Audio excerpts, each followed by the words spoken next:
Hola, buenos días, buenas tardes y buenas noches. Sed bienvenidos y bienvenidas a esta nueva edición de NewsClick Cyber, el programa semanal dedicado a la ciberseguridad, la tecnología y la inteligencia artificial.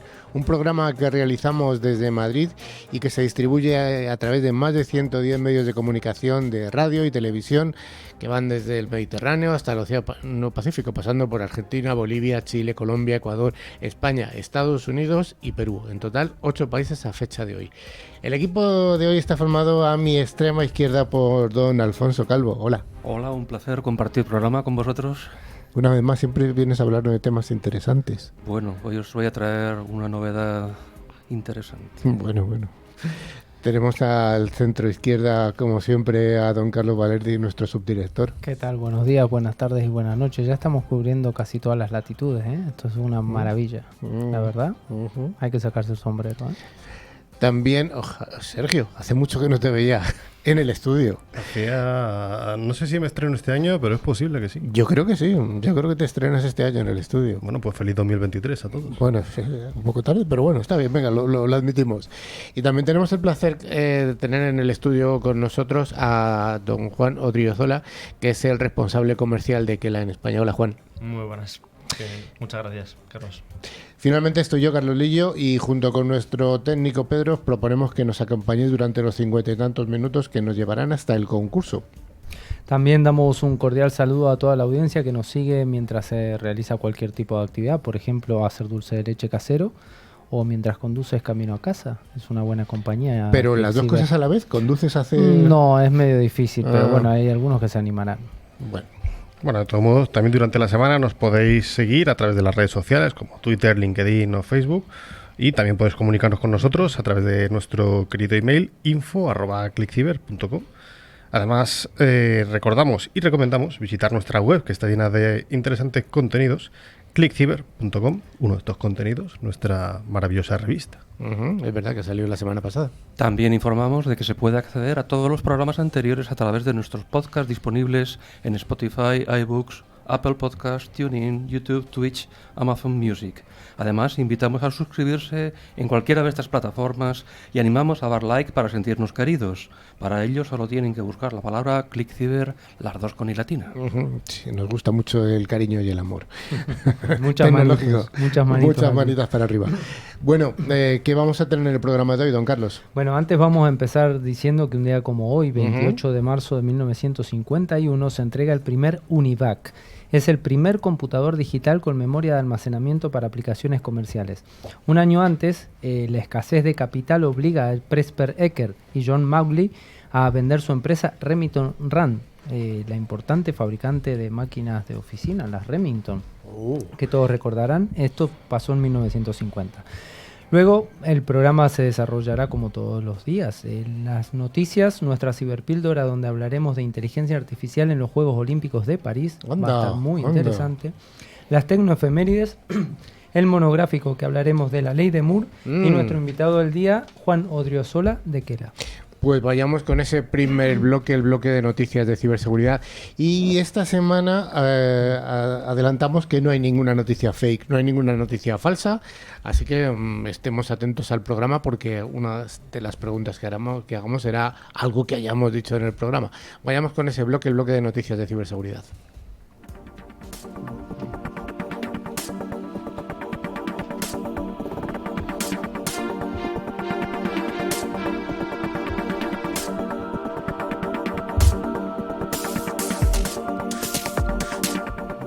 Todas las semanas damos las gracias a F5 por traernos esta sección de noticias. Recordamos que F5 es una empresa de seguridad y servicios de aplicaciones multicloud que está comprometida con la creación de un mundo digital mejor y que ayuda a proteger y optimizar todas las aplicaciones y API en cualquier lugar, en las instalaciones locales, en la nube o en los extremos de la red. Y la primera de las noticias nos habla de INCIBE, este Instituto Nacional Español de Ciberseguridad, y la Universidad de Salamanca, que han presentado CyberCamp USAL, que es una iniciativa que apuesta por por la promoción del desarrollo del conocimiento y las capacidades de las personas y las organizaciones. ¿En qué consiste esta iniciativa? Bueno, pues la idea es que sea un evento referente en el desarrollo de la ciberseguridad y que se va a desarrollar a lo largo de los próximos 3 años en los distintos campus universitarios y va a estar coordinada por INCIBE y por el grupo de investigación BISAID de la USAL, de la Universidad de Salamanca. La primera de las acciones formativas tuvo lugar en directo durante la presentación. Es una actividad de concienciación sobre, lógicamente, el uso seguro de Internet. Va a tener una duración de 30 horas y estará disponible a partir del 31 de mayo en la plataforma de online E4U, E4U. Esta primera formación estará abierta al público general, pero a lo largo de los próximos años están previstas también charlas para empleados, competiciones para jóvenes talentos, actividades en centros educativos, desde formación infantil hasta formación profesional y universidad, ferias en todos los campus y campañas para la formación de madres y padres. Todas ellas se podrán consultar en la web a medida que se vayan formalizando. El evento de presentación de Cibercampusal fue el pasado 23 de marzo en la Universidad de Salamanca y asistieron su vicerrector de Investigación y Transferencia, José Miguel Mateo Rocco, la responsable de Ciberseguridad de Empresas y profesionales de INCIBE, María Eugenia López, y el director del Grupo de Investigación BISAID, Juan Manuel Corchado. Aunque esta iniciativa en concreto sí que es nueva, Cibercamp del INCIBE no lo es, ya que lleva desde 2014 siendo el evento creado por INCIBE de referencia para el desarrollo de la ciberseguridad y la confianza digital de ciudadanía y empresas. La siguiente noticia nos habla de que hay 2 nuevos infectados nacionales en España por ataques de ransomware. En este caso son farmacias y Telepizza. Cada vez más.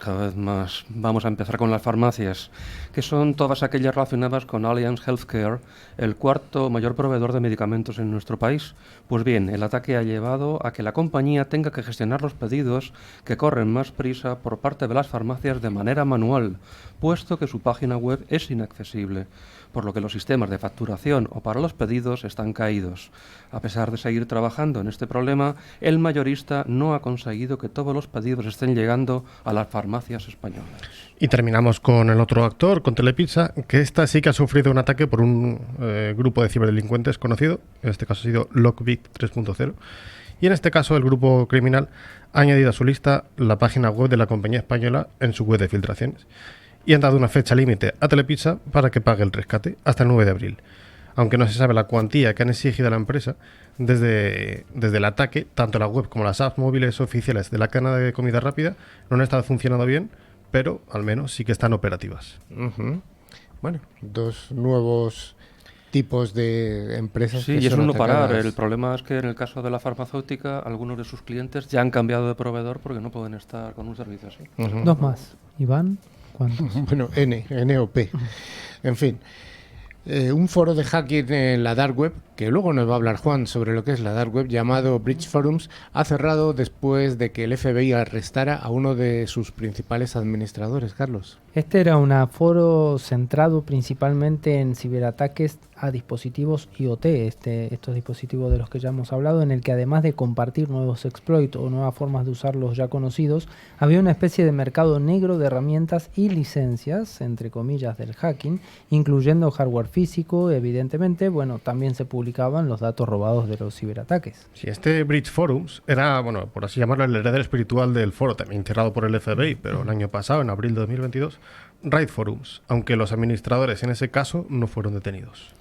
Esta vez el foro ha sido cerrado por otro de los administradores, que no ha sido detenido, que anunció en su canal de Telegram el pasado 21 de marzo que cerraría el foro tras la detención de su compañero. Uno de los grandes hits de uno de los miembros del foro fue cuando en septiembre de 2022 logró entrar en la red del gigante australiano de telecomunicaciones Optus, obteniendo datos de 11 millones de clientes. Hay que tener en cuenta que en Australia hay 25 millones de personas.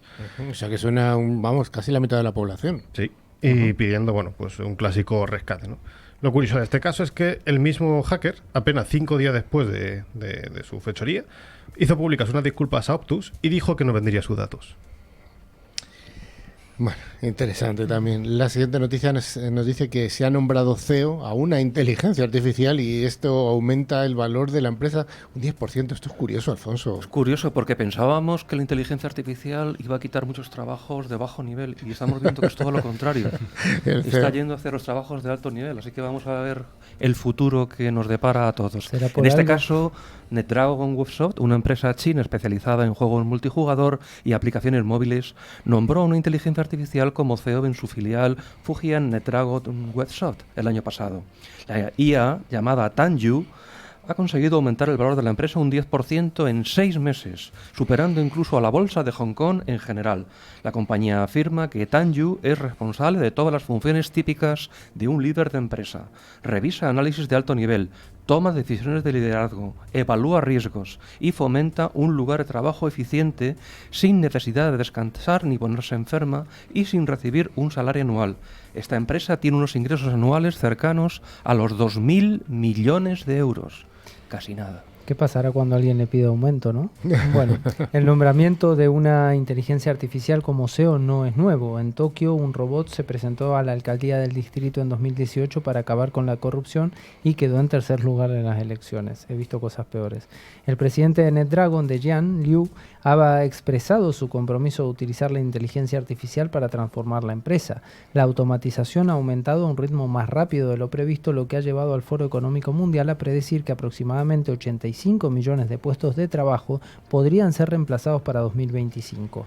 Si bien el éxito de Tanyu es único por ahora, es posible que otras empresas opten por seguir el modelo de NetDragon al considerar el alto costo de mantener a altos cargos humanos. ¿Qué pensará Twitter, no? O Tesla, por ejemplo, del CEO que tienen.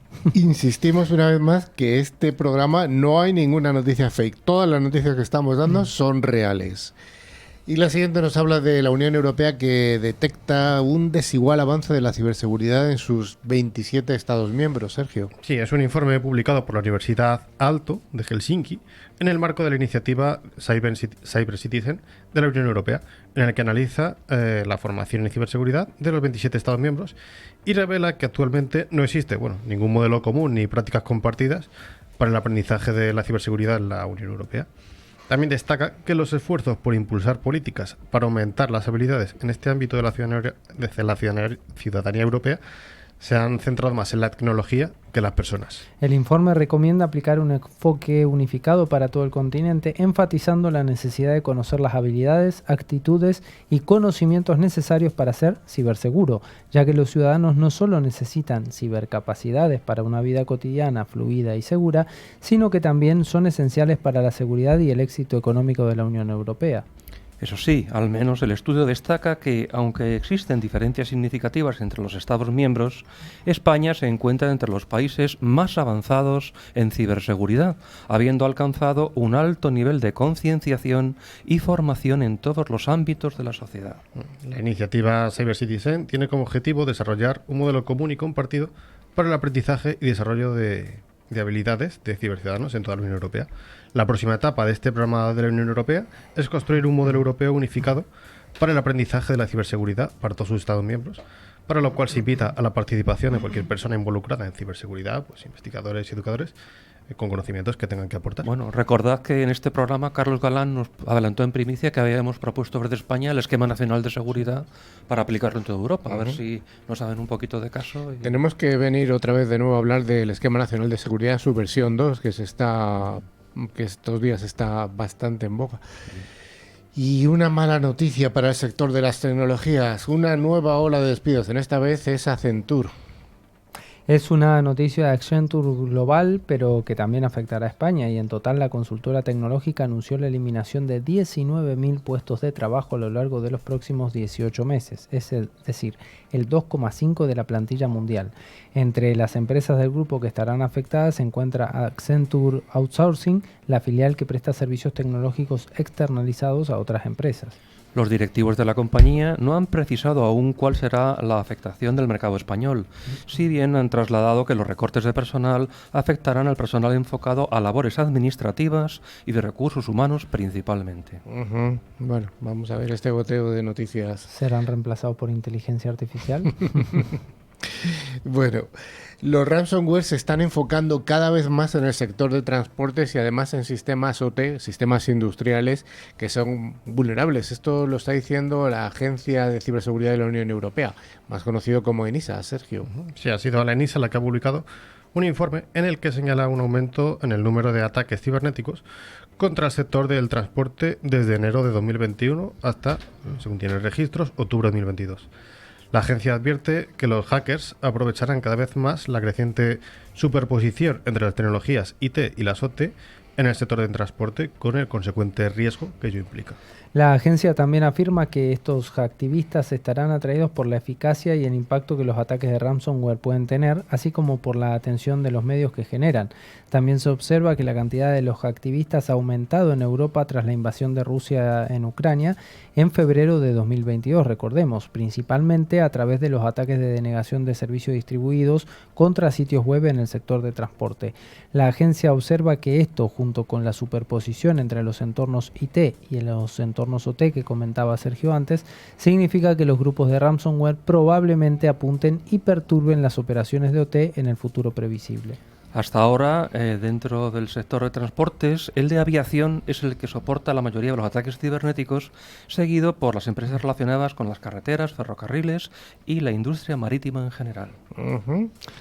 Es interesante esto y hay que tener cuidado porque recordemos que las infraestructuras OT son las infraestructuras que nos permiten viajar, tener electricidad, tener luz, tener gas en nuestras casas y otras cosas más. Entonces, hay que empezar a hacer mucho hincapié en que todas las empresas que tengan este tipo de infraestructura inviertan en ciberseguridad. Exactamente, no gasten, inviertan, que es distinto. La última de las noticias nos habla de que el hub español Gaia X, liderado por Indesia, ha identificado más de 20 casos de uso de espacios de datos compartidos en la industria española, Alfonso.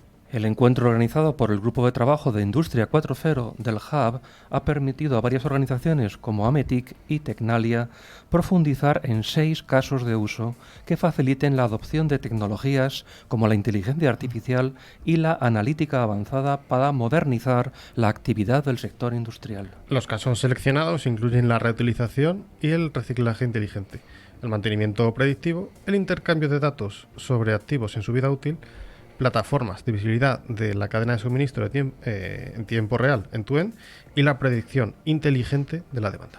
El hub español de Gaia X fue construido el 18 de marzo de 2022 con el objetivo de crear una infraestructura de datos federada y segura para lograr la soberanía digital en toda la Unión Europea.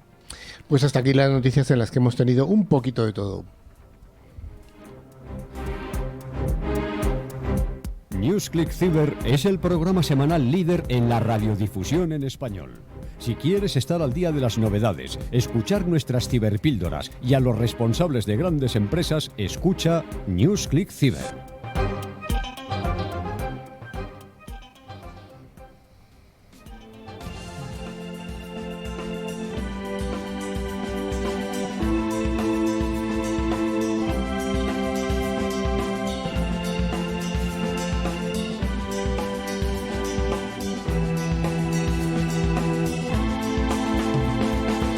Gracias a empresas de alta tecnología, como es el caso de Alot, cada semana NewsClick Cyber os ofrece nuestra ciberpíldora para aclarar distintos conceptos tecnológicos. Recordamos una vez más que Alot es la solución tecnológica que asegura el rendimiento de las aplicaciones más importantes. Y hoy nuestra ciberpíldora, gracias de la mano de Alfonso, que siempre es el experto en inteligencia artificial, nos va a hablar de que Francia quiere utilizar videovigilancia impulsada por inteligencia artificial para vigilar, para ayudarnos durante los próximos Juegos Olímpicos. La Asamblea Nacional de Francia ha aprobado ya el uso de la inteligencia artificial en la seguridad para los Juegos Olímpicos que se van a celebrar en París el año que viene, el año 2024. Las organizaciones de derechos humanos ya han activado una alerta por este motivo. Así es. El gobierno francés asegura que esta tecnología le permitirá identificar eventos sospechosos o conductas anómalas, para así garantizar la seguridad durante el evento deportivo. Otras organizaciones, por el contrario, alertan que la iniciativa representa una amenaza a los derechos humanos. La medida, de acuerdo con el diario francés Le Monde, debe ser confirmada en votación solemne de los diputados hoy precisamente, martes 28 de marzo, y en el que se va a revisar todo el conjunto de artículos del proyecto de ley que regulará la actividad de los Juegos Olímpicos. Si esto ocurre, Francia se convertirá en el primer país de la Unión Europea en implementar un sistema de vigilancia con IA. Según Stéphane Massars, diputado de Renaissance, el partido del presidente Emmanuel Macron, frente al mundo entero, Francia deberá estar a la altura para enfrentar el mayor desafío de seguridad de toda su historia. De esta forma, Francia se adelanta a la discusión en la Unión Europea, que también está debatiendo actualmente una ley sobre inteligencia artificial. Las organizaciones de derechos humanos ya activaron la alarma. Amnistía Internacional dijo que la decisión de usar inteligencia artificial en los próximos Juegos Olímpicos podría transformar a Francia en un estado de vigilancia distópico. Se advierte que un precedente como este impulsaría la violación a gran escala de derechos humanos en otras partes del mundo. Sí, según un comunicado de Meir Hakobian, que es el asesor de defensa sobre la regulación de la IA de Amnistía Internacional, Francia es posible que conduzca a un asalto total a los derechos a la privacidad, la protesta y a la libertad de reunión y expresión. La organización exigió al Parlamento Europeo que adopte urgentemente una posición firme sobre la prohibición de las tecnologías de vigilancia masiva. Señala que ya se ha demostrado que estas herramientas se utilizan de manera desproporcionada para atacar a los grupos marginados, entre ellos, por ejemplo, personas inmigrantes y de color. Un total de 38 organizaciones de la sociedad civil, incluida Amnistía Internacional, presentaron a principios de marzo una petición a los políticos de Francia para que rechazaran el proyecto que incluye el uso de la IA en los Juegos Olímpicos. Tras la aprobación definitiva por parte de los diputados, solo un veto del Tribunal Constitucional impediría la aplicación de la medida.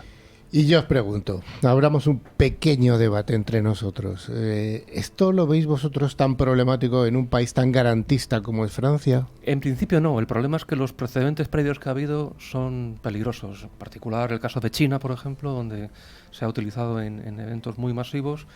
Y bueno, pues la sociedad china está muy controlada, ¿no? Entonces... Efectivamente, pero la sociedad china no hace falta que estuviera controlada con inteligencia artificial. Lo ha estado siempre. Yo creo que es totalmente diferente. Un estado tan... Yo creo que el más garantista del mundo probablemente sea Francia, junto con el resto de países de la Unión Europea. No tiene ninguna comparación China con Francia. Quizás lo que perciben es una pérdida de derechos por usar una tecnología así. Es decir, ¿quién controla esa inteligencia artificial? ¿Con qué mecanismos se va a garantizar las limitaciones de uso? Yo creo que el problema, volvemos siempre a lo mismo, que es lo que va a hundir a la humanidad, la ignorancia. O sea, es oponerse por oponerse sin quizá entender para qué funcionan o cómo funcionan estos sistemas y cómo nos pueden ayudar. La tecnología al final nos tiene que ayudar, entonces con los controles necesarios para que esto no caiga en un abuso, yo creo que bueno, puede ser beneficioso en muchos casos. El problema fundamental es que hasta ahora todo el que no tiene una piel blanca se ha demostrado que, digamos, es más acusado por la inteligencia artificial y entonces eso es peligroso porque además es que en Francia hay muchas personas que no son de piel blanca. Pero yo le doy un poco la vuelta a la tortilla. ¿No creéis que a lo mejor esta inteligencia artificial no va a tener los prejuicios que puede tener un vigilante humano ante la tez de una persona? Bueno, pero la inteligencia artificial está programada por un humano. Al final depende de los parámetros que... En principio, si es inteligencia por eso artificial... se ha equivocado con las etnias de minorías, porque realmente al ser programadores blancos, pues cuando no te encuentras con una persona de tez blanca, pues ya la sospecha que le asignas es mayor, mucho mayor proporcionalmente. El sesgo cognitivo, ¿no? O sea, estamos destinados a programar lo que conocemos, lo que entendemos, o a veces en lo que creemos. Sacando el agnosticismo de lado, habría que plantearlo. Y luego ahora va a quedar un poco cuál es la capacidad ejecutiva de este sistema. Si el sistema solamente es informativo para humanos que están supervisando las infraestructuras, pues bueno, no hay mayor problema. Pero si se le diera alguna capacidad ejecutiva al sistema, ahí ya tendríamos problemas serios. Entiendo que no va a haber ninguna asumo capacidad de reacción. Que efectivamente se hará solamente una capacidad informativa. Detección en todo caso, ¿no? Yo entiendo que sí, que siempre habrá algún humano para decidir si esa detección debe corresponderse con una actuación posterior. Confiemos en ello. Bueno, sin hacer comparaciones futbolísticas, pero veamos cómo funciona el VAR en muchas situaciones, ¿no? Que es un poco de inteligencia aplicada al deporte y al final el ojo humano tampoco termina siendo muy criterioso, así que... Yo creo, fíjate, que volviendo a lo que tú dices del VAR, yo creo que si fuera algo automático, pasa el balón con un chip, pasa la línea, el gol, y yo creo que los fuera de juego tenían que ser absolutamente automáticos. Nada que hubiera 3 personas ahí mirando, pues yo, ¿no? ¿Sí o no? ¿Sí? No. Pero ahí tenemos un buen ejemplo. Pues fíjate, si en algo tan sencillo como que es contrastar que un balón respecto a una línea esté dentro o fuera, ya hay verdaderos problemas. Imaginaros lo que puede ocurrir cuando millones de personas de todo el mundo coinciden en París. Eso puede ser realmente una situación preocupante. Bueno, pues aquí hemos planteado un escenario que esperamos que no sea apocalíptico, ni mucho menos. Pero yo confío en que esta inteligencia artificial, si realmente se lleva a cabo para la videovigilancia de los Juegos Olímpicos, yo creo que será interesante y buena. Sí, sobre todo confiemos en que su capacidad predictiva pues ayude a evitar que se puedan producir situaciones realmente problemáticas en ese sentido, ¿no?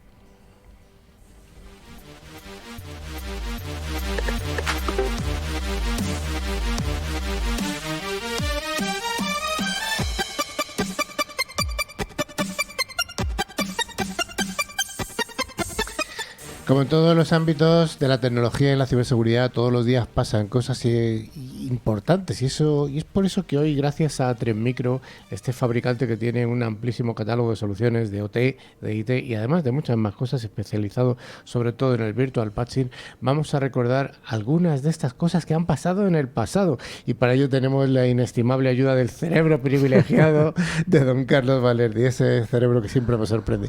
Vamos a ver, una semana como esta, en el año 1995, ¿qué ocurre?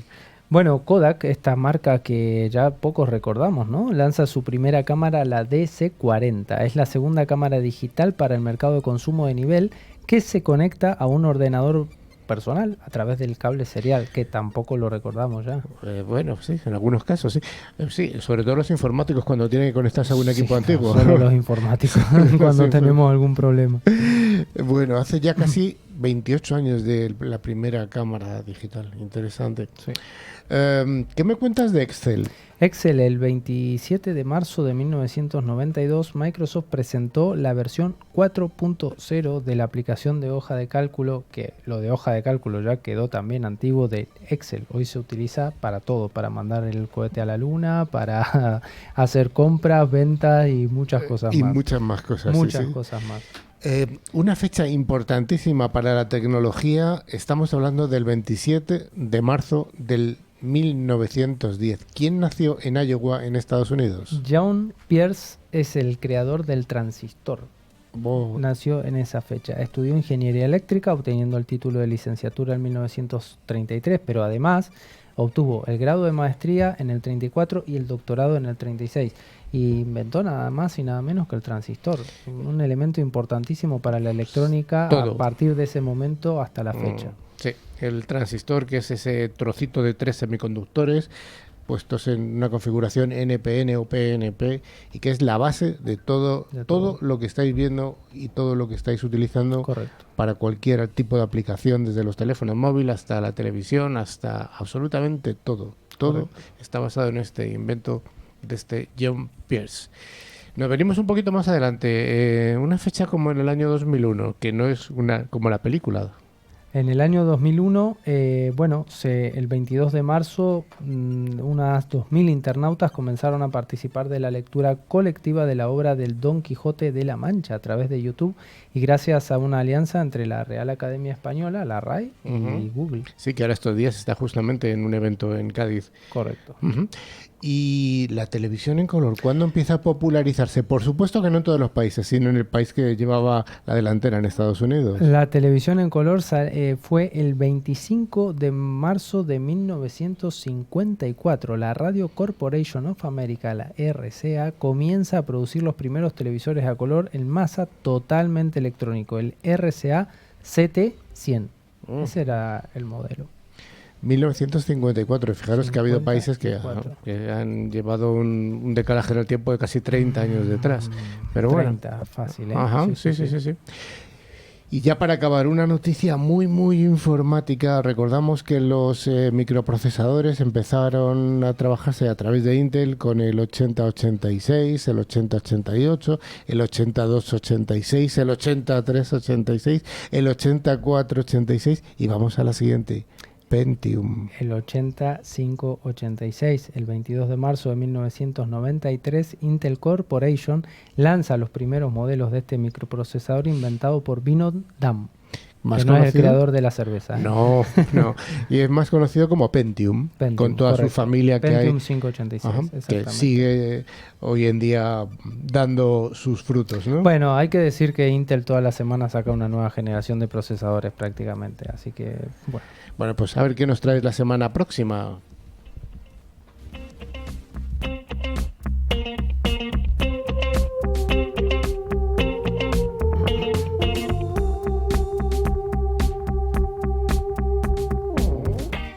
La firma de ciberseguridad Forcepoint es la encargada de traernos cada semana nuestro monográfico. Recordamos una vez más que Forcepoint es el fabricante líder en seguridad convergente y además tiene un amplísimo catálogo de soluciones en ciberseguridad. Y hoy en este monográfico vamos a hablar de algo muy simpático y muy curioso. Vamos a hablar de la ley Moore. Pero primero, y para poner un poco en contexto, diremos que Gordon Moore fue pionero de la industria de los microprocesadores, volvemos otra vez, y además fue cofundador de Intel y murió hace poquito, pero hace muchos años, un viernes 24 de marzo a los 94 años. Moore fue clave en el desarrollo de la computación moderna, al ayudar a las compañías a contar con chips cada vez más poderosos y cada vez más pequeñitos. Intel, fundada en el año 1968, fue durante muchos años el mayor fabricante de semiconductores del mundo. Y don Carlos Valerdi, ¿qué nos dice la ley de Moore? Bueno, Carlos, a ver, la ley de Moore fue desarrollada por este ingeniero que has mencionado que en el año 1965, cuando era director de los laboratorios Fairchild Semiconductor, aunque, bueno, como ya sabrán, posteriormente fue el cofundador de Intel. Sí, él fue el primero en observar una tendencia en los primeros días de microelectrónica que definiría la estrategia a seguir por todos los fabricantes de la industria en cuanto a la cadencia de integración de transistores, que los hemos comentado antes, en los circuitos integrados. Inicialmente, el enunciado afirmaba que el número de transistores por unidad de superficie en circuitos integrados se duplicará cada año, aunque unos años más tarde, en 1975, modificó su propia ley para aumentar esta cadencia a cada 2 años. Equivocadamente, mucha gente cree que este periodo es 18 meses, debido a que el ejecutivo de Intel, David House, hizo tal afirmación. Pero hay que tener en cuenta que este dato no forma parte de la ley de Moore. Vamos a poner este enunciado en perspectiva. Digamos que la superficie de un circuito integrado es de 1 centímetro cuadrado. Es un ejemplo. Si hoy en esa superficie caben 1000 transistores, según la ley de Moore, dentro de 2 años deberíamos ser capaces de integrar en esta misma superficie 2000 transistores. Y dentro de 4 años deberíamos poder meter 4000 transistores. Y así sucesivamente, duplicando la cantidad cada 2 años. Y ese tamaño que has comentado tú de 1 centímetro cuadrado es prácticamente bastante. En la realidad el tamaño de un microprocesador a fecha de hoy. Correcto. 1 centímetro por 1 centímetro. ¿Es eso? Sí, esto la verdad es que más o menos sí que se ha ido cumpliendo durante todo este periodo, pero bueno, es cierto que durante muchos momentos no se ha cumplido tal cual, pero también es cierto que la evolución tecnológica pues ha permitido incluso superar esta ley en muchos otros momentos. Bueno, la ley de Moore es sobre densidad, pero ¿no habla de potencia? No. Se ha de tener en cuenta que la ley de Moore no habla de la potencia de los procesadores, la cual depende de su arquitectura y por tanto de su organización interna y cómo se organicen los transistores para crear sus diferentes elementos. La ley de Moore, por tanto, solo nos indica la cantidad de transistores que podemos colocar en un área determinada. Esto lo decimos porque el avance en cuanto a potencia de una generación a otra en la CPU es cada vez más lenta y se ha acabado repitiendo el mantra de que la ley de Moore ha llegado a su fin o está llegando a su fin. ¿Qué ocurre? Pues que el público confunde el escalado de Dennard, que sí que habla del aumento del rendimiento, con la ley de Moore. Mientras la segunda sigue viva sin problemas, la primera quedó completamente desfasada desde la llegada a los 65 nanómetros y desde entonces los procesadores han escalado de diferente manera y con otras normas. Lo que sí que resulta un cuello de botella es que cada vez es más caro crear nuevos chips y como si fuese un siniestro juego de la silla, la cantidad de fabricantes que pueden fabricar chips con los nodos más avanzados son cada vez menos. Es por ello que se está desglosando los procesadores en varias unidades distintas en las que algunas se pueden fabricar en nodos menos avanzados, los cuales son mucho más baratos y es que para ciertas partes de una CPU no hacen falta uno tan avanzado, en especial en las interfaces casi externas de entrada y salida. Alfonso, ¿por qué es tan importante el hardware? Pues lógicamente para que esto sea posible es necesario reducir el tamaño de los transistores, ya que de lo contrario no podríamos meter el doble de cantidad donde no hay espacio para hacerlo, ya que recordemos, la ley sostiene que la superficie es siempre la misma, aunque en realidad no tiene por qué. Es una relación de cantidad de transistores por unidad de superficie. Para ser concretos, la unidad de medida es metros por milímetro cuadrado, o millones de transistores por milímetro cuadrado.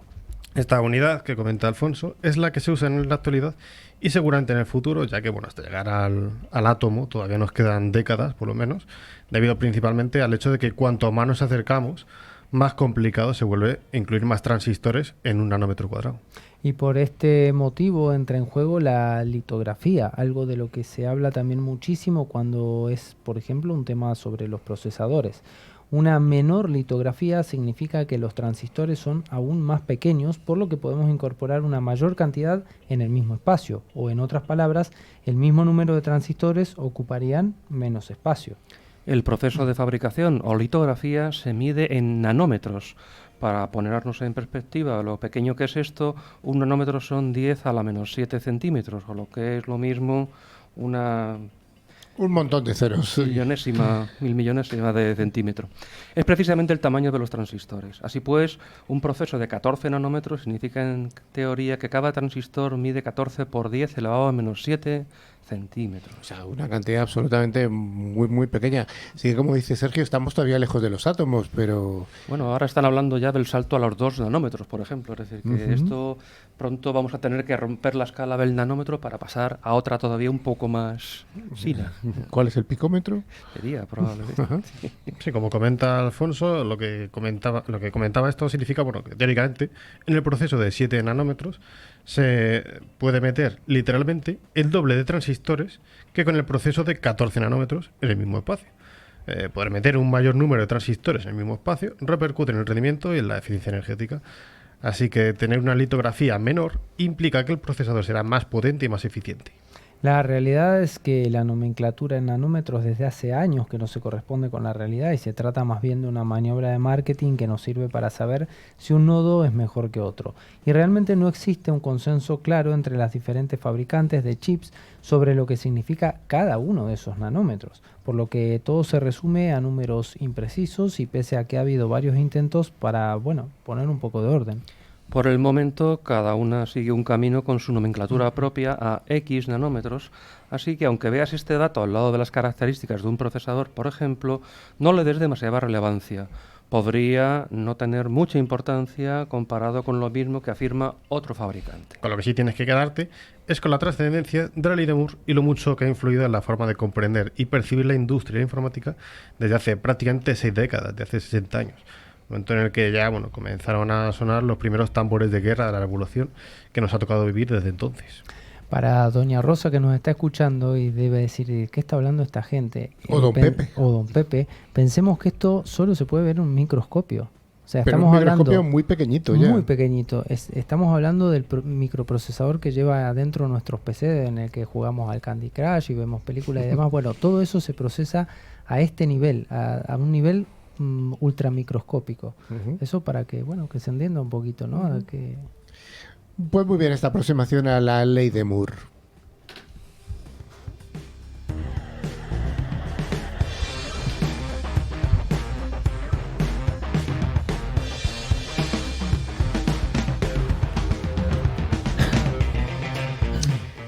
Como decíamos al principio, está con nosotros aquí en el estudio don Juan Rodríguez-Ola, que es el responsable comercial de Kela, escrito con K-E-L-A en España. En España y en Andorra también era, me parece, ¿no? Bueno, estamos haciendo cosillas allí, pero oficialmente no. Bueno, Bueno, en España, que es bastante más grande que Andorra. ¿Nos hablas un poquito de ti para que te conozca nuestra audiencia? Pues nada, yo entré hace no mucho, finales de octubre, principios de noviembre en Kela. Previamente había estado trabajando en un integrador, ¿vale? Y anteriormente pues en otros mundos comerciales. Otros mundos comerciales ligados a la tecnología, siempre. No siempre. No siempre, o sea que No hay siempre. mundo fuera de la tecnología. Exacto, sí, sí. Bueno, pues ya sabemos quién es un poco Juan. ¿De dónde eres? De San Sebastián. De San Sebastián. Muy bien. Donostia. De Donostia. Y cuéntanos un poquito, ¿qué es Kela? Pues Kela es una empresa de inteligencia. ¿De inteligencia no artificial o cómo va esto? Inteligencia ¿En qué sentido? En el sentido de saber qué es lo que está haciendo el enemigo que pueda amenazar a nuestra infraestructura, en este caso cibernética. Ajá. Estaríamos hablando de ciberinteligencia, entonces. Exacto. Ciberinteligencia. Bien, ya sabemos un poco, ya hemos hablado alguna vez en el programa de la ciberinteligencia, pero volveremos. ¿Alguna cosa más que nos quieras contar sobre Kela? ¿De dónde es? ¿Dónde está originada esta empresa? Pues una empresa de Tel Aviv, Israel, Ajá. ¿vale? Y al final prácticamente casi la totalidad de los empleados allí, algunos que estamos en el extranjero no, pero los que están allí al menos proceden de cuerpos y fuerzas de seguridad del Estado y del campo de la inteligencia. Por eso decía inteligencia y no ciberinteligencia, porque ellos también tienen expertise fuera del mundo de la ciber. Ajá. Vuelvo al principio, ¿qué es la ciberinteligencia? Vale.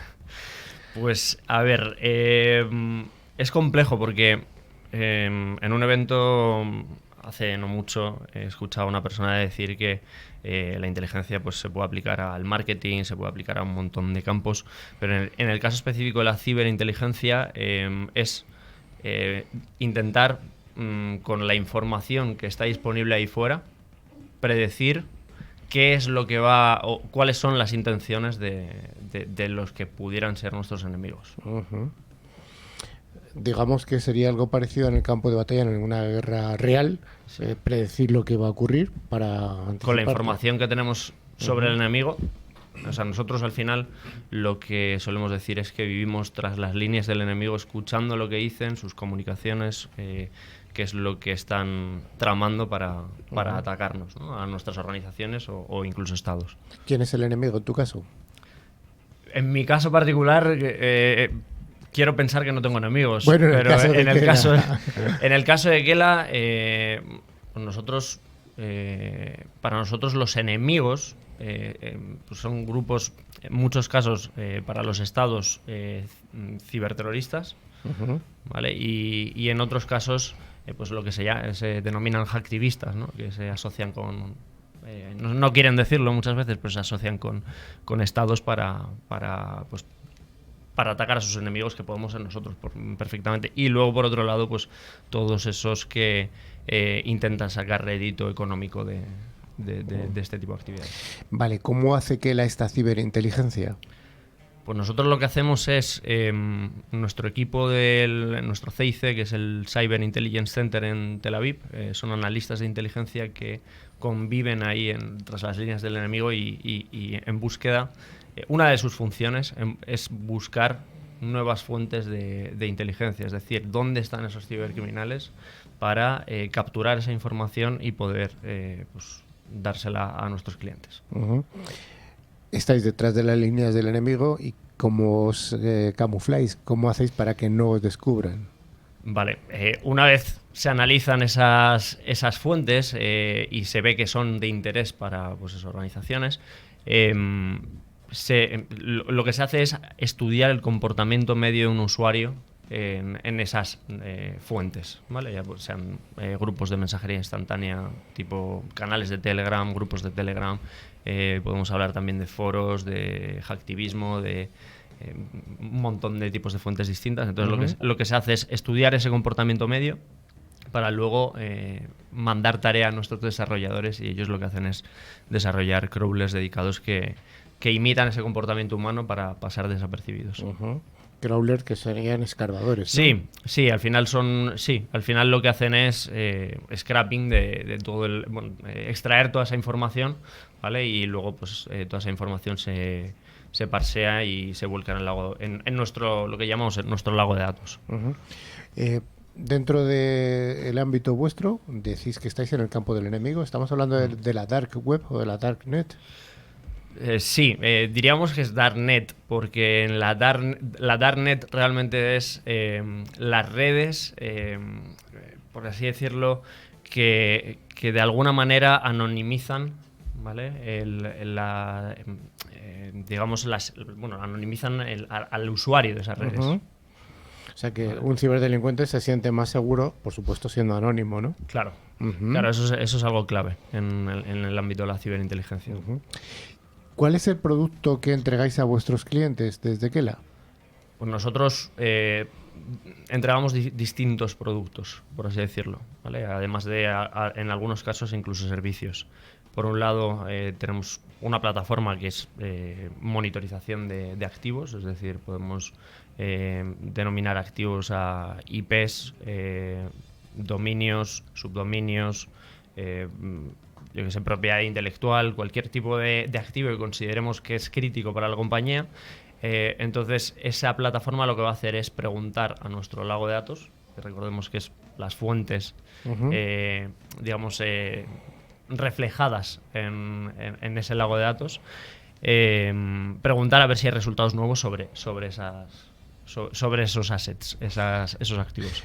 Para entendernos un poco, pongamos una empresa cualquiera, por ejemplo NewsClickCyber, que podría para no poner a nadie más en un brete. NewsClickCyber tiene una serie de activos informáticos o activos de los directivos, de las personas que ganan 2.000 millones de dólares en NewsClickCyber, como Carlos Valerdi, que lo tengo aquí a mi lado, u otros similares. Entonces, lo que hacéis es una vigilancia dentro de lo que es el ecosistema del cibercrimen, una vigilancia de esos activos. Es decir, si Carlos tiene un correo electrónico que es carlosvalerdi@newsclickcyber.com, eso es un activo. Al final es su dirección de correo electrónico. Otro activo sería el dominio de NewsClickCyber, los subdominios, que podrían ser vpn.newsclickcyber.com, y sus accesos. Los servidores que tengamos. Exacto. Todo eso es lo que estáis monitorizando. Eso es lo que monitorizamos. Entonces, en el momento en el que un cibercriminal está mencionando esos activos, nosotros lo vamos a saber y vamos a poder mitigar esa amenaza. O al menos anticiparte. Anticiparte a la amenaza, sí. ¿Es tan claro esa previsión de que va a haber un ataque contra una empresa determinada o un país? ¿Se puede detectar fácilmente? Se puede detectar, se puede detectar, en algunas ocasiones es complejo porque muchas veces no avisan y si alguien está planeando en las sombras y no dice nada, muchas veces nos encontramos con que directamente publican quién ha sido la víctima, ¿no? Como por ejemplo en los ataques de ransomware que hablábamos antes de por ejemplo Telepizza con Lockbit, pero sí, en general, prácticamente lo que nosotros estamos observando en el ecosistema del cibercrimen es que ya no es que un ciberactor esté tan, digamos, desde el inicio de la actividad cibercriminal para atacar a esa víctima hasta el final, sino que al final cada uno tiene su especialidad y vemos que hay access data brokers que al final son pues los que consiguen los accesos iniciales. Puede ser pues eso, un acceso RDP, un acceso VPN, el tipo de acceso que sea que pueda ser crítico, y entonces esos accesos son subastados y es cuando ahí los grupos de ransomware, por ejemplo, compran esos accesos, ¿no? Vamos a ver, para entendernos, lo que estamos diciendo es que hay una serie de individuos o de entidades que buscan ese tipo de accesos o vulnerabilidades abiertas en una empresa o en un organismo determinado y luego se ponen en venta. Sí, de hecho va un poquito más allá porque hay incluso mercados automatizados en los que nosotros hemos observado que al final una persona en su casa que está teletrabajando puede, pues, su hijo perfectamente, descargarse algo en el PC del trabajo que contenga, por ejemplo, un infostealer. por ejemplo, Redline. Y ese infostealer lo que va a hacer es robar todos las credenciales de acceso a los servicios de esa máquina. Entonces, una vez ese infostealer roba esa información, automáticamente se cuelga en mercados como Russian Market, Genesis, Aggressor. Luego hemos observado también que también hay grupos, canales de Telegram en los que esa información directamente se comparte con muchos suscriptores de esos canales, en algunos casos cientos e incluso miles de suscriptores, y se están compartiendo credenciales de acceso a servicios bastante críticos en algunos casos. Me gustaría preguntarte, bueno, sois una empresa israelí, ¿cuál es el cliente tipo al que vendéis los servicios de Kela? Si hay ese cliente tipo. ¿Estamos hablando de clientes de administración pública, clientes privados? De todo un poco. Al final, por ejemplo, son clientes bastantes cuerpos policiales alrededor del mundo. En ese caso, muchas veces es pues por investigación, al final para atrapar a grupos de ransomware, por ejemplo, o personas o cibercriminales que están vendiendo accesos comprometedores a organizaciones. Luego tenemos otro tipo de cliente que es más una labor de protección propia, de detección de amenazas para protegerse a sí mismo. Y bueno, tenemos diferentes tipos de clientes, algunos pequeños, otros muy grandes. Al final, pues organizaciones tanto privadas como públicas. Ya para acabar la entrevista, me parece muy interesante lo que estamos viendo y estoy seguro que te estás callando muchas cosas que no se pueden contar. Pero bueno, esa sonrisa te delata. ¿Cómo ves tú el mercado, la evolución del mercado de la ciberinteligencia? Supongo que te refieres al ecosistema del cibercrimen, ¿no? Bueno, me refería más a si el mercado es suficiente maduro ya para comprar este tipo de soluciones como las que ofrece Kela de ciberinteligencia, o está todavía un paso más atrás. Está defendiéndose de los ataques y no preveniéndonos. Vale. Nosotros consideramos que, por nuestra parte, no hace falta una madurez específica, porque al final hemos, entre comillas, y yo considero que es así, cometido el error de defendernos antes de saber qué es lo que van a atacar. Entonces, muchas veces llevamos muchos años invirtiendo en detección y respuesta ante incidentes, cuando realmente no sabemos cuáles van a ser esos incidentes. Entonces, muchas veces para defenderse y para levantar escudos hay que saber qué es lo que pretenden atacar esos enemigos. Por lo tanto, nosotros creemos que cualquier cliente está preparado, digamos, para ver quién le está amenazando, ¿no? ¿Quién le está amenazando, no? ¿Quién es una amenaza? Pues muchas gracias, Juan Odrizola, responsable comercial en España de Kela, esta empresa de ciberinteligencia de la que nos ha contado algo y se ha callado mucho más, claro.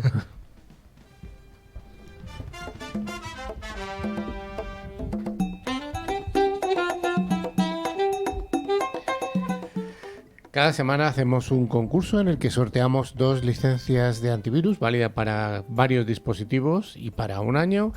Y solo hay que concursar de una manera muy, muy, muy sencilla. ¿Tenemos ganadores de la semana anterior, don Carlos? Por supuesto. Tenemos a Patricia López de Valencia y Rodmi Suárez de La Paz, Bolivia. Así que enhorabuena para enhorabuena ellos. A vos dos. Ahí tenemos de un extremo al otro, del Pacífico o del Atlántico, como se lo quiera ver. Bueno, no, del Atlántico. Sí, claro. ¿Sí? No, bueno, del Mediterráneo. Pacífico, bueno, Valencia es Mediterráneo. O sea que... Bueno, ¿y cuál es la pregunta para la semana que viene, don Carlos? Bueno, la pregunta va a ser muy sencilla. ¿Qué es lo que nos ha mencionado nuestro invitado del día de hoy, que es la ciberinteligencia? No hace falta que lo digan entero, con una frase con que digan qué es lo que han mencionado es suficiente. Y para participar, enviarnos un mail a info@clickciber.com indicando tu nombre y tu localidad. Ya sí que estamos llegando al final, pero queremos recordar una cosa. La semana que viene es Semana Santa y no hay programa. No lloren todo el mundo por las esquinas, no lloréis, ir a ver las procesiones, los que sean religiosos a los oficios que haya. Y ¿alguna recomendación quieres hacer, Alfonso? Ciberprocesiones. Ciberprocesiones. ¿Cómo es eso? Pues lo más fácil sería las televisadas a través de la televisión, las redes sociales. No estamos hablando de llevar el ordenador a hombros, Y ¿no? también, lo que pasa es que ya santificar los ordenadores creo que sería excesivo. Ya los tenemos en demasiado encumbramiento. Imaginemos si los endiosamos. ¿Cómo podemos terminar? Bueno, y a no olvidarse de comer muchos huevos de Pascua también, ¿eh? Es Y muchas importante, torrijas. Y muchas torrijas. Y muchas torrijas, sí, sí, y teletorrijas incluso. Bueno, pues muchas gracias a toda la audiencia. Sí, como siempre, bueno, antes de despedirnos, os recordamos que podéis acceder a nuestra web, clickciber.com, también en la que está nuestra revista y otros contenidos, y podéis seguirnos en nuestras redes sociales, en Twitter, LinkedIn, Facebook, etcétera. Pero además de ver esos contenidos en redes sociales y la revista que ha mencionado Sergio, que está recién salida del horno y está súper interesante, también recordamos que a través de todas las plataformas de podcast pueden escucharnos, tanto este como los programas anteriores que están disponibles en ebooks, Spotify, TuneIn, YouTube, Twitch, Amazon Music y ya no sé cuántas más, buscando la palabra clave ClickCiber y, como decimos siempre, dándole clic al like si les ha gustado este contenido, que eso nos ayuda a seguir mejorando día a día. Pues muchas gracias a toda la audiencia por habernos acompañado en este programa, que como siempre decimos está transmitido desde el Mediterráneo hasta el Océano Pacífico. Un abrazo a todo el mundo, hasta luego, don Alfonso. Hasta otra ocasión. Un placer. Adiós. Hasta Don la Carlos. próxima, que no es la Semana Santa. No, adiós, Sergio. Adiós. Hasta luego, Juan. Muchas gracias. Comed torrijas y tener cuidado y precaución. No abuséis, que luego en la penitencia, no. En el pecado está la penitencia. Ah.